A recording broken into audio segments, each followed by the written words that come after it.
ఈ ప్రభుత్వం యొక్క పాలన, కూటమి ప్రభుత్వం యొక్క పాలన పరిస్థితి ఎక్కడికి వచ్చిందంటే చివరికి వినాశకాలే విపరీత బుద్ధి. ఈ పాలన, ఈ ప్రభుత్వం, ఈ పార్టీ సర్వనాశనం అయిపోయేదానికి దగ్గరికి చేరింది. అందులో భాగమే రైతుల పట్ల ఈ ప్రభుత్వం ప్రవర్తిస్తానే తీరు. సూపర్ సిక్స్ అని పథకాలు, సంక్షేమ పథకాలు ఎగరగొట్టినారు, మోసం చేసినారు. ఉద్యోగస్తులకు 1వ తారీఖు జీతాలు మోసం చేసినారు. నిరుద్యోగులకు మెగా డిఎస్ అని మోసం చేసినారు. అందరికీ, అన్ని రకాల వారికి మోసం చేసినారు. నిరుద్యోగులకు 20 లక్షల ఉద్యోగాలని మోసం చేసినారు. అవన్నీ ఒక ఎత్తు అయితే, రైతుల పట్ల ఈ ప్రభుత్వం ప్రవర్తిస్తున్న తీరు ఒక ఎత్తు. ఇది అత్యంత దుర్మార్గమైనటువంటి చర్య. ఈ ప్రభుత్వం సిగ్గుపడాల్సినటువంటి చర్య. ఈ దేశానికి అన్నం పెట్టే రైతన్న యొక్క కష్టాలు, కన్నీళ్ళు తుడవడానికి నామమాత్రం ప్రయత్నం కూడా చేయలే ఈ ప్రభుత్వం. గాలికి వదిలేసింది రైతులను. పండితే పండుతుంది,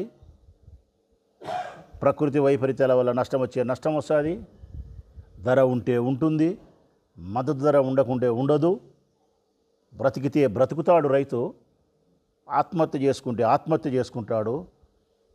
అప్పుల భారంతో ఆత్మాభిమానం చంపుకోలేక సస్తూ బతికితే బతుకుతాడు. గాలికి వదిలేసింది. ఈరోజు మిర్చి పండించే రైతుల యొక్క పరిస్థితి కానీ,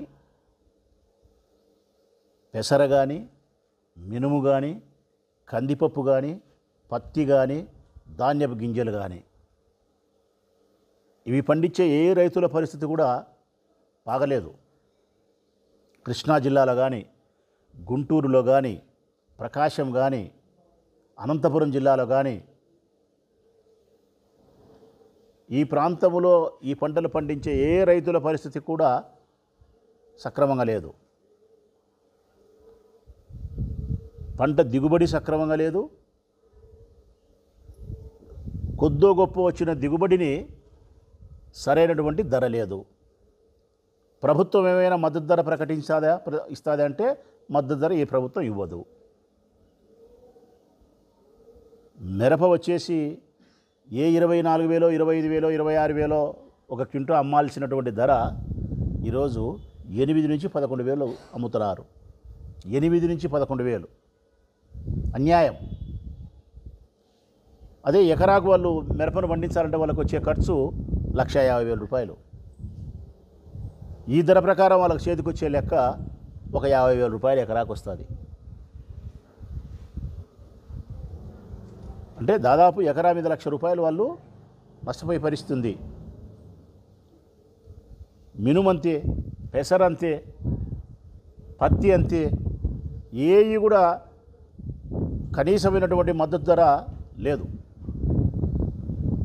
వాళ్ళ పక్షాన మా పార్టీ అధ్యక్షుడు జగన్మోహన్ రెడ్డి గారు మార్కెట్ యార్డుకు పోతే, నిన్న యార్డుకు పోతే, మిర్చి యార్డుకు ఒక ప్రతిపక్ష పార్టీ నాయకునిగా, ఒక మాజీ ముఖ్యమంత్రిగా, బాధ్యత కలిగిన ఓ ప్రజాప్రతినిధిగా రైతుల పక్షాన ఆయన రైతుల దగ్గరికి పోతే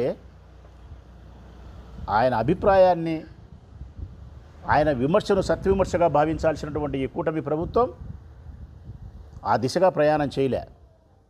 ఆయన మీద కేసు పెడతా ఉంది. మళ్ళా ఎన్నికల కోడ్ ఉంది, ఈ కోడ్ ఉంది, ఆ కోడ్ ఉంది అని చెప్పి జగన్మోహన్ రెడ్డి గారి పైన, ఆయన వెంట పోయిన మా పార్టీ నాయకులపైన, ఎక్స్ ఎమ్మెల్యేలు, ఎక్స్ మంత్రులపైన, చివరకు పేర్ని నాని పైన కూడా కేసు పెట్టింది. ఆ కార్యక్రమంలో పాల్గొనకుండా ఉండే పేర్ని నాని పైన కూడా కేసులు పెట్టినారు. అంటే రైతుల పక్షాన మేము ప్రశ్నిస్తే మా మీద కేసులు పెడతారా? కేసులు పెట్టి మమ్మల్ని బెదిరించే ప్రయత్నం చేస్తారా? మీరు బెదిరిస్తే, కేసులు పెడితే బెదిరిపోయేవాడా జగన్మోహన్ రెడ్డి గారు? అర్థం ఉందే ఈ ప్రభుత్వానికి? కష్టాల్లో పుట్టిన పార్టీ వైఎస్ఆర్ కాంగ్రెస్ పార్టీ. ఆటుపోట్ల మధ్య ప్రయాణం చేసిన party YSR Congress party. Party ఓటమి, జైలు జీవితము, ప్రజా సంకల్ప యాత్ర ఇవన్నీ అనుభవించిన తర్వాత అధికారంలోకి వచ్చిన పార్టీ వైఎస్ఆర్ కాంగ్రెస్ పార్టీ. ఒకవైపు ఎమ్మెల్యేలు జారిపోతూ ఉంటే, మరొక వైపు కక్షాదింపు చర్యలు జరుగుతూ ఉంటే, ఇవన్నీ తట్టుకొని వచ్చిన పార్టీ వైఎస్ఆర్ కాంగ్రెస్ పార్టీ జగన్మోహన్ రెడ్డి గారు. ఈరోజు మీరు ఆయన కేసులతో బెదిరిస్తే భయపడేవాడా?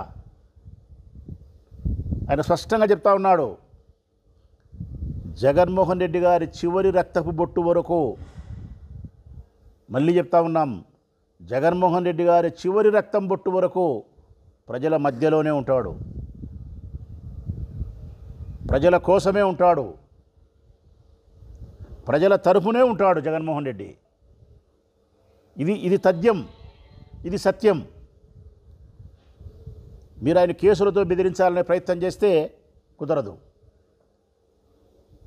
మీరు చేయాల్సిన పని రైతులకు మద్దతు ధర ఇచ్చే ప్రయత్నం చేయండి. రైతుల పక్షాన ఈ ప్రభుత్వం ఆలోచించాల్సినటువంటి బాధ్యత ఉంది.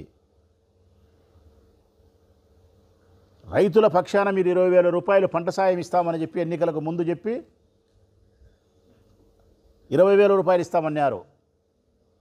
వ్యవసాయం చేసుకునేదానికి, పంట పెట్టుకునేదానికి 20 పైసలు ఇలే, గాలికి వదిలేసినారు హామీ.